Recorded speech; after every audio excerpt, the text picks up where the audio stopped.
Guys, प्रधानमंत्री नरेंद्र मोदी के बारे में 3 ऐसे सवाल जो गूगल पर सबसे ज्यादा सर्च होते हैं। पहला सवाल, क्या मैं पीएम नरेंद्र मोदी से मिल सकता हूं या मिल सकती हूं? तो इसका जवाब है हाँ, आप उनसे मिल सकते हैं। इसके लिए सिंपली आपको pmindia.gov.in पर जाना है और वहां जाकर राइट टू पीएम पर रजिस्टर कर लेना है। अब अगर आपके पास उनसे मिलने का जेन्युइन रीजन होगा तो आप उनसे जरूर मिल सकते हैं। दूसरा सवाल, क्या नरेंद्र मोदी जी ने सच में चाय बेची थी? तो ये बात बिल्कुल सच है, क्योंकि जिस स्कूल में उनकी शिक्षा पूरी हुई थी उसी स्कूल के शिक्षक ये बताते हैं कि स्कूल के बाद रेलवे स्टेशन पर उनके पिता की चाय की दुकान पर चाय बेचने के लिए नरेंद्र मोदी जाते थे।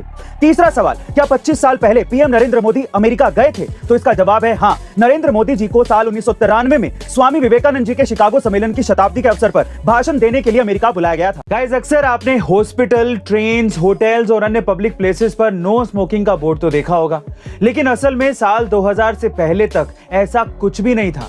जी हाँ गाइस, पब्लिक प्लेसेस पर स्मोकिंग पूरी तरह से अलाउड थी। यहां तक कि ट्रेनों में अलग से धूम्रपान के लिए जगह भी दी जाती थी। लेकिन साल 2001 में Murli S Deora versus union of India पर आए एक जजमेंट ने पूरा मंजर बदल दिया।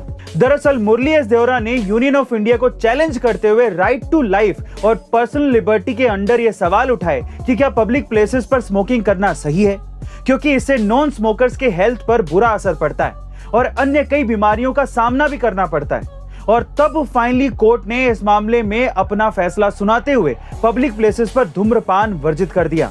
वैसे गाइस, आपको क्या लगता है कि धूम्रपान को हर जगह वर्जित करना सही है या गलत? कमेंट सेक्शन में जरूर लिखिएगा। गाइस, कई बार हमारे समाज में काम को सिर्फ जाति के आधार पर ही नहीं बल्कि जेंडर के आधार पर भी बांटा जाता है। जिस प्रकार जाति व्यवस्था में जन्म से पहले ही काम करने का पेशा निर्धारित होता है, कुछ ऐसा ही gender based division of work भी है। लोगों ने पहले से ही मर्दों और औरतों के काम को तय करके रखा है, लेकिन जब औरत अपने घेरे से बाहर निकलकर कुछ हिम्मती करती है, उसे तुरंत कह दिया जाता है मर्दाना।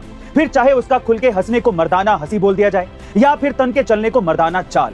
इसका सबसे सटीक उदाहरण है सुभद्रा कुमारी चौहान द्वारा लिखी गई कविता की ये पंक्तियां।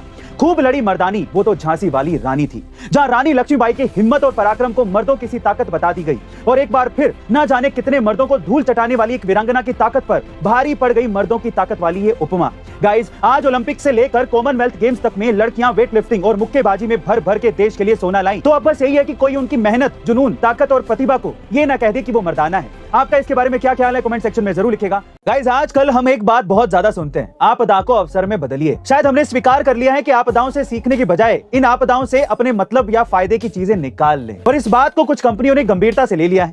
दरअसल कोरोना काल में जहां हर इंसान खुद को बचाने के उपाय ढूंढ रहा था, सुरक्षित रहने की कोशिशें कर रहा था, वहीं कंपनियां यह दावा कर रही थी कि उनका प्रोडक्ट कोरोना वायरस को मारने में पूरी तरह से सक्षम है। जिस बीमारी का इलाज डॉक्टरों के पास भी नहीं था, उसका इलाज इन कंपनियों के पास था। या फिर ये कहिए कि उन्हें ये बात अच्छे से समझ में आ गई थी कि मरता क्या नहीं करता। बस इसी चीज का फायदा उन्होंने उठाया और सिर्फ अपने फायदे के लिए आपदा को अवसर में बदलने की कोशिशें की। लेकिन अब कंज्यूमर कोर्ट ने एक बड़ा कदम उठाया है, जिसमें 99% कोरोना वायरस को मारने का क्लेम करने वाली इन कंपनियों पर भारी जुर्माना लगाया गया है। वैसे गाइस, आपके हिसाब से इन कंपनियों का सिर्फ अपने फायदे या मतलब के लिए आपदा को अवसर में बदलने का ये कारनामा कहां तक जायज है? कमेंट सेक्शन में जरूर लिखेगा। और ऐसे अमेजिंग वीडियोस के लिए शेयर, सब्सक्राइब एंड लाइक। मिलते हैं अगली वीडियो में।